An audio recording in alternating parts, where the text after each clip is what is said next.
صلوا على من قد سما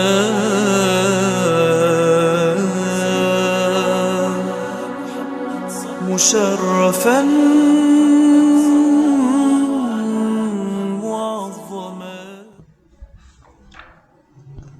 Bismillahirrahmanirrahim. Assalamualaikum warahmatullahi wabarakatuh.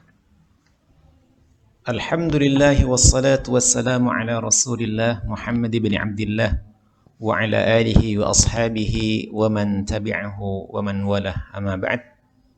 Alhamdulillah, segala puja dan puji syukur senantiasa kita haturkan kehadiran Allah subhanahu wa ta'ala yang hingga hari ini masih memberikan kita nikmatul iman, nikmatul Islam, nikmat sehat, nikmat sempat. Semoga seluruh nikmat ini menjadi bagian daripada amal ibadah kita untuk semakin mendekatkan diri kita kepada Allah subhanahu wa ta'ala hingga Allah menutup akhir hidup kita dengan husnul khatimah.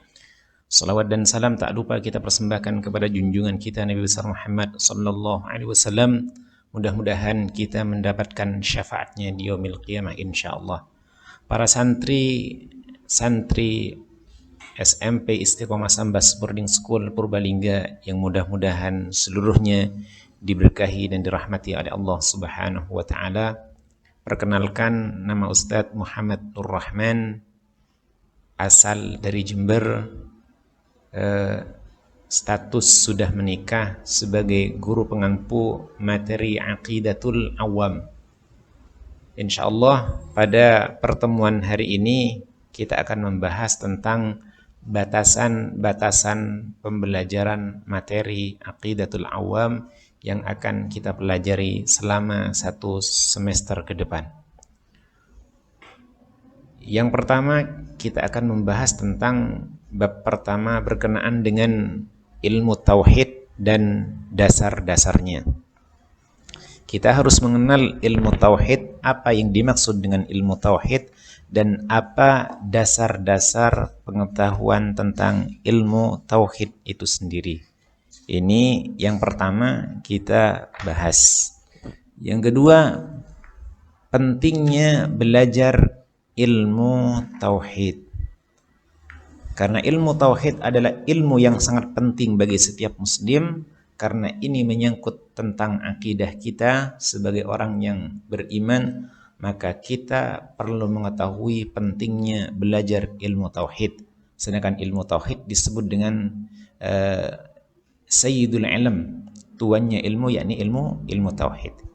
Yang ketiga, kita akan bahas tentang pengertian dari Ahlus Sunnah wal Jamaah. Siapa itu Ahlus Sunnah wal Jamaah dalam perspektif apa yang seharusnya kita ketahui. Yang keempat, hukum akal. Hukum akal atau dalilul aqli. Dalil aqli. Apa yang dimaksud dengan dalil aqli atau hukum akal. Yang kelima, hukum kebiasaan bukan hukum akal. Ini yang harus kita ketahui bersama. Yang keenam, kita akan bahas tentang alam, tabiat, dan hukum yang terdapat di dalamnya. Ini bab pertama. Selanjutnya kita akan bahas bab yang kedua di semester pertama ini. Yang pertama adalah Muqaddimah kitab Aqidatul Awam, yakni pendahuluan kitab Aqidatul Awam akan kita bahas.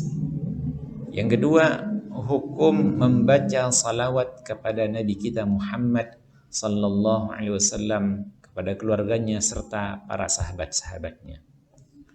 Yang ketiga, bab yang ketiga kita akan bahas tentang sifat-sifat Allah. Yang kedua, kita akan bahas tentang sifat 20 Allah.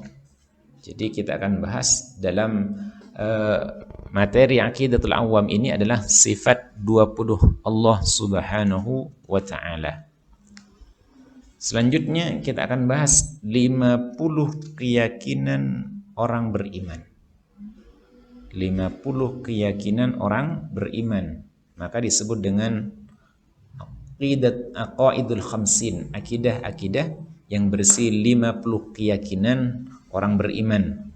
50 ini terbagi menjadi beberapa bagian. Yang pertama, keimanan kita kepada Allah Subhanahu wa ta'ala. Yang pertama berkaitan dengan sifat wajib bagi Allah Subhanahu wa ta'ala, ada 20. Yang kedua, sifat mustahil bagi Allah Subhanahu wa ta'ala, ada 20. Yang ketiga, sifat jaiz bagi Allah Subhanahu wa ta'ala, ada 1. Berarti ada sifat wajib, ada sifat mustahil bagi Allah, ada sifat jaiz bagi Allah. Berarti 20 sifat wajib, 20 sifat mustahil, kemudian ditambah sifat jaiz menjadi 41. Selanjutnya keimanan kita kepada Rasulullah sallallahu alaihi wasallam atau kepada Rasul Allah. Yang pertama, sifat wajib bagi Rasul ada 4, sifat mustahil bagi Rasul ada 4, sifat jaiz bagi Rasul ada 1. Maka kemudian diakumulasi 41 ditambah menjadi 9, maka seluruhnya disebut dengan 50 keyakinan kita sebagai orang beriman. Yang keempat, kita bahas tentang sifat wajib bagi Allah, yakni sifat wujud Allah. Sifat wujud Allah. Sekaligus akan kita bahas sifat mustahil bagi Allah, yakni lawan kata daripada wujud. Yang kelima, sifat qidam Allah. Yang keenam, sifat baqa Allah. Yang ketujuh, sifat mukhalafatul lil hawadith Allah. Yang kedelapan, sifat qiyamuhu binafsihi Allah. Yang kesembilan, sifat wahdaniyat Allah. Yang kesepuluh, sifat hayat Allah. Yang ke-11, sifat kudrah Allah. Yang ke-12, sifat iradah Allah. Yang ke-13, sifat ilmu Allah.